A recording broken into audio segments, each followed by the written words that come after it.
तो आप सभी का स्वागत है माता पिता गोधाम में। हमारे बीच में government girls senior secondary high school से हमारे मुख्य अध्यापकगण और +1 और +2 के विद्यार्थी हमारे बीच में उपलब्ध हैं और ख़ास तौर पे मेडिकल और नॉन मेडिकल के स्टूडेंट। आज जो हम आपको भारतीय जो संस्कृति है, भारतीय जो कल्चर है, उससे जुड़ी हुई कुछ खास बातें और उससे जुड़े हुए जो पूरे रिसर्च हमारे ऋषि मुनियों ने किया उस पर बात करेंगे। जो माता पिता गोधाम का जो मुख्य टॉपिक है वो है गौ माता और माता पिता, क्योंकि जो बीज है यानी कि हमें जो जन्म मिला है वो माता पिता की तरफ से ही मिला है। हम माता पिता के बिना इस सृष्टि में हमारा कोई अस्तित्व नहीं है। इसी प्रकार से जो गौ माता है, जिस प्रकार से 5 महाभूतों से शरीर बना है, आप सभी जानते हैं मिट्टी है, हवा का भी रोल है, आकाश तत्व का भी, अग्नि का भी, पानी का भी। तो ये 5 महाभूतों को बैलेंस करने की जो क्षमता है वो गौ माता में है। उसके पूरे आपको डीपली हम कुछ उसके तथ्य बताएंगे। जैसा कि आप ये देख रहे हैं, ये गौवंश है, जो ये देशी गौवंश है। गौ माता की जब भी मैं बात करूँगा, देशी गौ माता जो हमारे पूरे ऋषि मुनियों ने, हमारे जिन भी हम ईश्वर का अवतार मानते हैं, उन्होंने जिसकी सेवा की थी। आजकल दूसरी ब्रीड भी आ गई है, उसको हम गौ माता नहीं बोलते हैं। तो जो गौ माता है, देशी गाय की जो एक पहचान जो खास रूप पे होती है, एक तो उसके गले पे गल कंबल होता है, मांस लंबा लटकता है, और दूसरा इसका ठुट होता है जिसको हम्प कहते हैं, ठुड कहते हैं, ये कुबड़ कहते हैं। ये इसका बहुत बड़ा साइंस जो है जुड़ा हुआ है। ये कुबड़ जो है जिसके अंदर नहीं है, उसका दूध हमारे लिए इतना उपयोगी नहीं होता। जैसे भैंस का भी है दूध अच्छा है, लेकिन अमृत तुल्य जो दूध है वो गाय का है, क्योंकि इसी तत्व की वजह से, इसी कुबड़ की वजह से ये सूरज से और चांद से जो है कुछ ऊर्जाओं को कलेक्ट करते हैं और हमें दूध में वो सब पोषक तत्व मिलते हैं। अगर पौधे को सूर्य का प्रकाश ना मिले वो नहीं पनप सकता। अगर चांद की रोशनी ना मिले हमें उत्तम, जैसे दिन और रात का एक बैलेंस है, सोना उठना बैलेंस है, पढ़ना लिखना हर चीज़ का एक तरीका है और एक व्यवस्था है। अगर हम व्यवस्था से विपरीत जाते हैं तो सूरज की सारी ऊर्जा को ग्रहण करने की क्षमता गौ माता में है। एक भारत में त्यौहार भी मनाया जाता है, शरद पूर्णिमा जिसको बोलते हैं, जिसमें स्पेशल रात को खीर बनाई जाती है। उस दिन आप जानते हैं क्या होता है? उस दिन एक तो चांद का आकार पूरा होता है, फुल गोल होता है। दूसरा, उस दिन खास जो है वो पृथ्वी के ज़्यादा नज़दीक होता है, ज़्यादा नज़दीक। और चंद्र धातु, शीतलता देने वाली चांदी की जो दवाई हम खाते हैं, जैसे स्वर्ण धातु की दवाई बहुत महंगी है। आप अगर कुछ मेडिकल लाइन में पढ़ रहे हैं या आगे जाएंगे तो आपको ये सीखने को मिलेगा।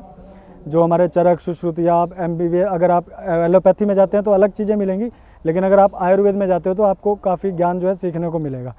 तो उस दिन जो है चांद नज़दीक होता है और गाय के दूध में, गौमूत्र में, गोबर में, हर चीज़ में जो है चंद्र धातु का मिश्रण होकर के आपको वो चीज़ प्राप्त होती है। और उस दूध की खीर बना करके रात भर चांद में रखी जाती है।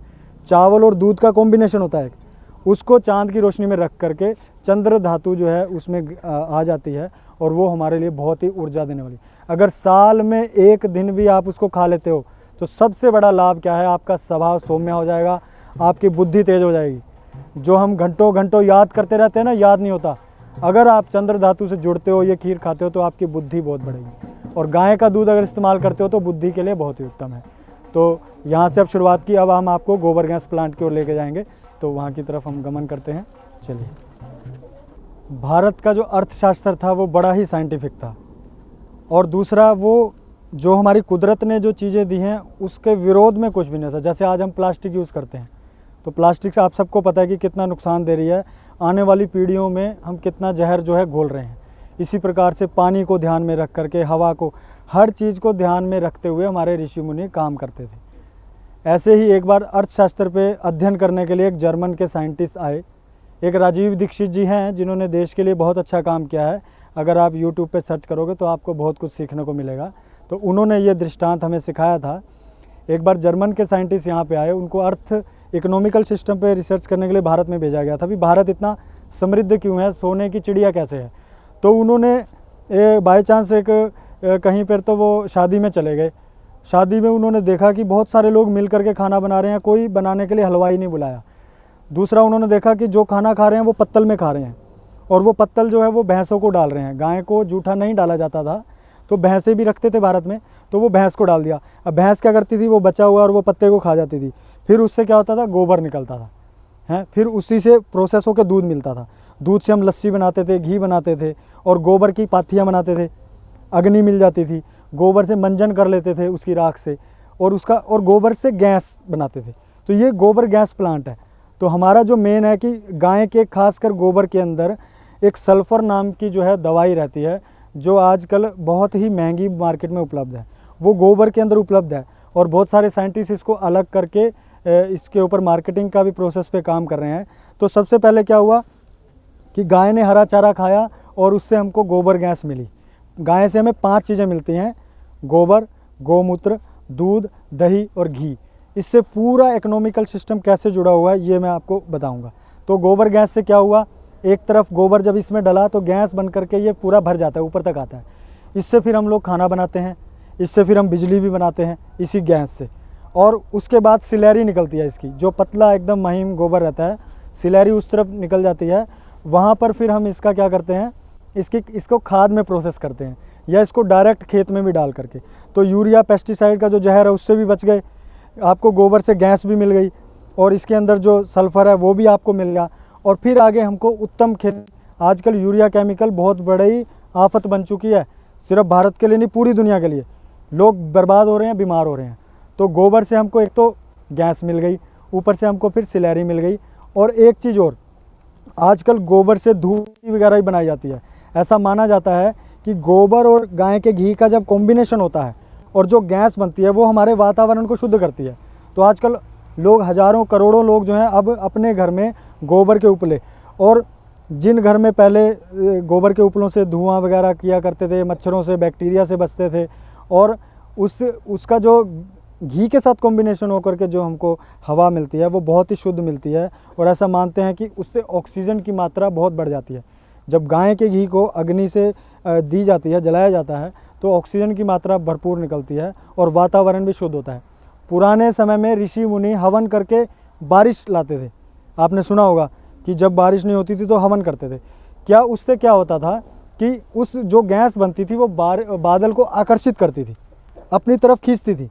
जैसे कुछ स्मेल ऐसी होती है ना, आपको अच्छी लगती है तो आप उसकी तरफ खींचे चले जाते हो, या कोई व्यक्ति अच्छा लगता है तो हम चाहते हैं कि और समय इनके साथ बिताएं, जो भी चीज़ हमें अच्छी लगती है।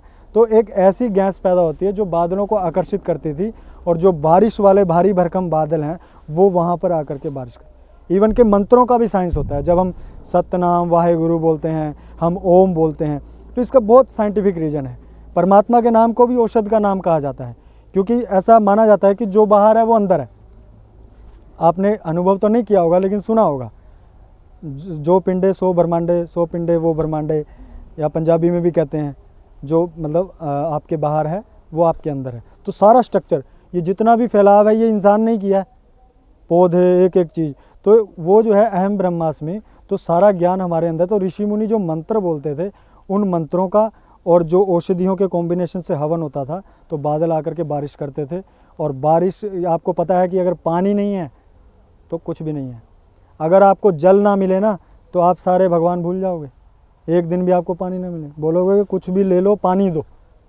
इसीलिए गुरबाणी में भी कहा गया है, पवन गुरु, पानी पिता, माता धरत, माँ पैदा करने वाली, देने वाली, पानी पिता की तरह पालन पोषण करने वाला। तो ये बड़ा एक साइंस है। तो अब हम जो है ये आपको गोबर के बारे में बताया, अब हम आपको एक इसके बीच में, गौशाला के बीच में लेके जाएंगे। उसके बाद हम आपको फिल्ट्रेशन प्लांट में लेके जाएंगे, जहां हम गोमूत्र को फिल्टर करके मेडिसिन का जो प्लांट है वो आपको दिखाएंगे। और ये जनरेटर है यहाँ पे, इससे फिर जनरेटर चलाते हैं और जनरेटर से फिर ऊर्जा पैदा होती है। अभी तो गोबर से टाइल्स वगैरह भी बन रहे हैं, प्लास्टर भी बन रहा है। हाँ हाँ, नहीं तो अब जो है ये जो आप प्लांट देख रहे हो, ये यूनिट जो है ये है डिस्टिलेशन यूनिट। आप सभी, हाँ आपने पढ़ा होगा, देखा होगा, हाँ थोड़ा। तो इसमें क्या है, इसमें हम लोग गोमूत्र को पहले कलेक्ट करते हैं गौशाला से। जो गायें सुबह 4 बजे उठ करके खड़ी होती है, उस समय हम उसका गोमूत्र कलेक्ट करते हैं। फिर इसको पहले हम अच्छे से छान करके, फिल्टर करके यहाँ पर लेके आते हैं, इस मशीन में डालते हैं। मान लीजिए इसके अंदर हमने 100 लीटर जो है गोमूत्र डाल दिया। फिर हम इसको वहाँ से हीटिंग देना शुरू करते हैं और लगभग 100 डिग्री पर जब ये आ जाता है तो इसकी भाप बननी शुरू होती है, स्टीम बनना शुरू हो जाती है। वह स्टीम जो है फिर यहाँ से ऊपर जाती है और इसमें से होकर के वो ठंडा होने के बाद, फिर पानी बनने के बाद, फिर ठंडा होने के बाद यहाँ बूंद बूंद गिरती है। वो जो ऊपर आप देख रहे हो ये जो गोल बना हुआ है राउंड में बर्तन, इसके अंदर जो है एक तरफ से ठंडा पानी आता है और दूसरी तरफ से गर्म पानी निकलता है और वो ठंडा पानी उस भाप को जो है स्टीम को ठंडा करके इसमें बूंद बूंद डालता है। वो हमारा फिर गो अर्क बन जाता है, जिसको हम गो में अमृतम भी बोलते हैं, गो अर्क भी बोलते हैं।